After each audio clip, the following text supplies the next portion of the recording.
Now to do the blue hues, starting with French ultramarine. So the first column is going to be our French ultramarine like we did it here. Then what happens is we move everything over. Our first row is French ultramarine. Then we're going to mix it with a little Windsor lemon, a little cadmium yellow, a little scarlet lake, a little permanent rose, a little Prussian blue, a burnt sienna, and neutral tint. Then when we get to the Prussian, we will skip Prussian in the columns and add back in French ultramarine. We've started the ultramarine blue chart, and you can see the first column here is just ultramarine blue in its various degrees of saturation. So what we're going to do with this chart now is we're going to mix blue with just the slightest amount of yellow. If we look at our yellow chart, here's our ultramarine blue, and you can see it's primarily yellow with just the slightest amount of blue. When we do this blue is going to be predominant, and I'm going to mix that up right here. Make sure I make enough so I can do the whole tint variations. So here's my blue. Clean my brush. Go to my yellow with just the slightest amount of yellow.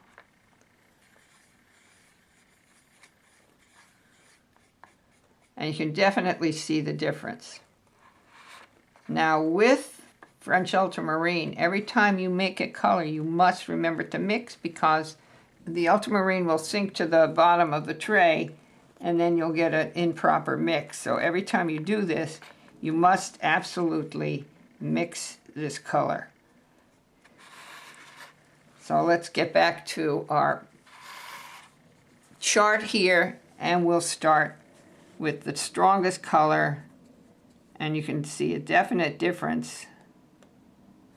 Now, as you can also see, this color is pretty transparent, so we'll probably have to do several layers to get to our full saturation.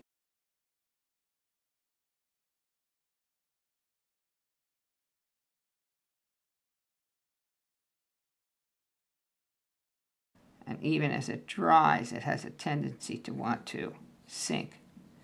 So we'll have to go over this to even things out. This is not fully saturated at this point. So now I'm going to take and make a tray of water, and whatever I have in the brush right now, I'm going to mix, and that will hopefully be our 10% value.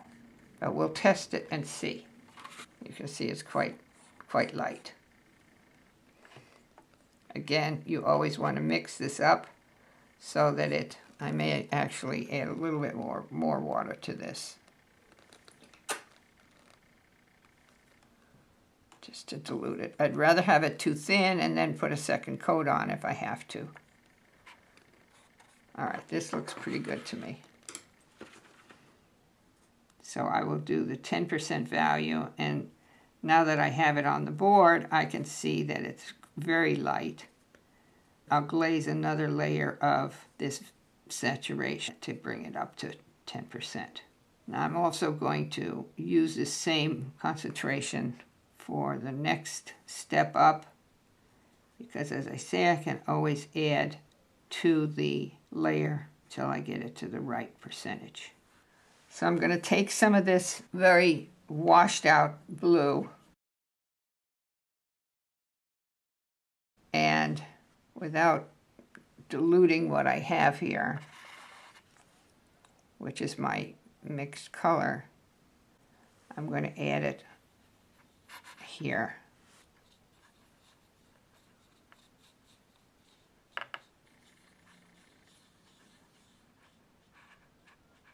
Okay.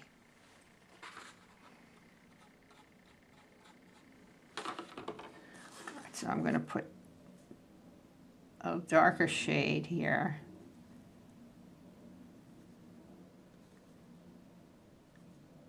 Now I don't want to go too dark because it does tend to settle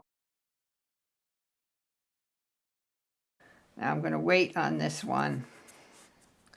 I think I'm going to go lighter, mix a little of these together.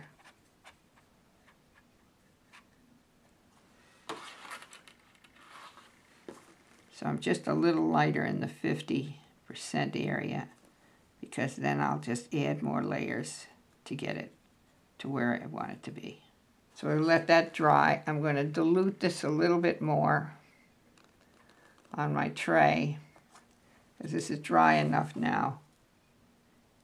So I will add to the second percentage, which is 35.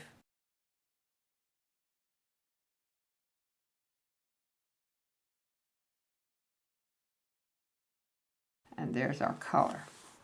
Now if I want this to be a little bit darker, which I might, I have to even dilute this color a little bit more than what I had here.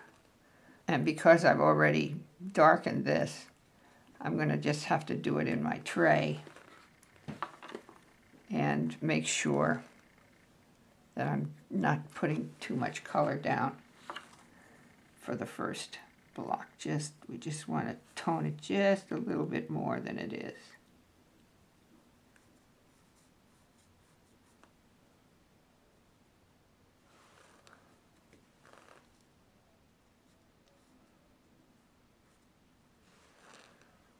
And now I'll add more to this layer.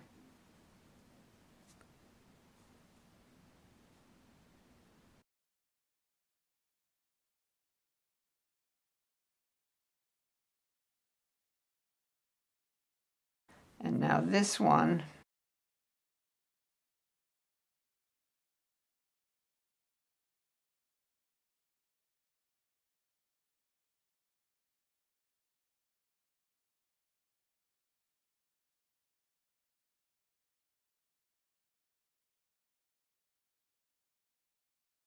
now when you're painting something that is this dark, I definitely recommend that you go in and multi-layer so that you don't get the streakiness, because if you layer it thinly and build it up, it will cooperate a little bit more for you. I think this is still wet. No, dry enough. I'll put another layer of color on here. You can see as I'm building this with multiple layers that it's just going down a lot smoother than forcing the paint on this last one. Let this dry and then just go over it very lightly with a damp brush, which is what I did here to get things to even out a little bit more. So that gives us our French ultramarine with lemon yellow. Now we're going to do the one with cadmium yellow pale. So here's a completed chart for French ultramarine blue. So you can see all the variations that you can get just by using the colors that we have in the kit. Where we have a second chart below, I will do the Prussian blue and mix all these colors with Prussian blue. And you'll see a difference between using French ultramarine and using Prussian blue. And that's the whole idea of these charts, is so that you can match a color that you find that you want to paint. And it makes it a lot easier to find a color that works. That's the purpose of these charts, and once you do them, you never have to do them again unless you decide you want to add more colors to your library of mixes. You can create more charts for yourself to expand on what you will have at the present time.